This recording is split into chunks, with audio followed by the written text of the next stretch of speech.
तीन तिगाड़ा काम बिगाड़ा। तीन बहुओं के रवैये से सासू माँ बहुत परेशान थी।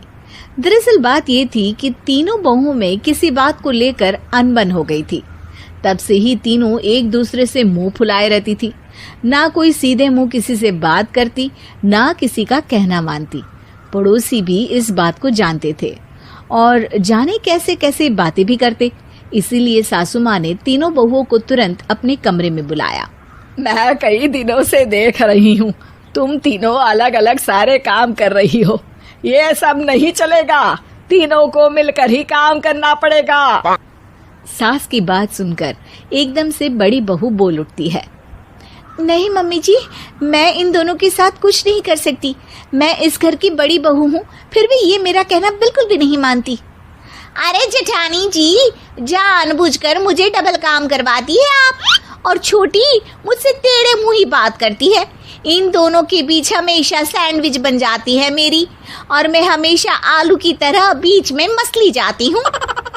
मम्मी जी, इन दोनों को लगता है कि मैं छोटी हूँ तो इनके पैरों तले दब जाऊंगी, लेकिन नहीं, मेरा भी उतना ही अधिकार है जितना इन दोनों का है। बढ़िया आई दोनों मेरी चुगली करने के लिए, मुझे क्या कम समझ रखा है।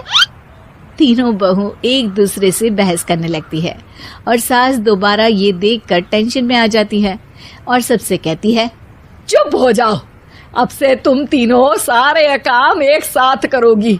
आंख बंद करके एक दूसरे की बात सुनोगी। तुम तीनों इस बात को गांठ बांध लो, वरना अगली छुट्टियों में तुम्हारा अपना मायके जाना कैंसिल। सास की बातें सुनकर डर के मारे तीनों हामी भर देती हैं। जी मम्मी जी, मैं समझ गई। हाँ मम्मी जी, जैसा आप कहें। आप जो कहेंगी मैं वही करूंगी। तीनों बहू सास की बात को गांठ बांध लेती है और वादा करती है कि अब से सारे काम वो तीनों एक साथ मिलकर ही करेंगी। ये सब देखकर सास खुश हो जाती है और वहां से चली जाती है। नीचे जाकर वो देखती है कि घर में शर्मा जी आए हुए होते हैं। सास जोर से आवाज लगाकर कहती है, अरे बहू, जरा चाय बनाकर तो लाना, शर्मा जी आए हैं। सास की बात सुनकर तीनों बहू तुरंत किचन की ओर भागती है और चाय बनाना शुरू कर देती है। मुझे तो एकदम मसाले वाली कड़क चाय पसंद है, तो हम शर्मा जी के लिए मसाले वाली चाय ही बनाएंगे।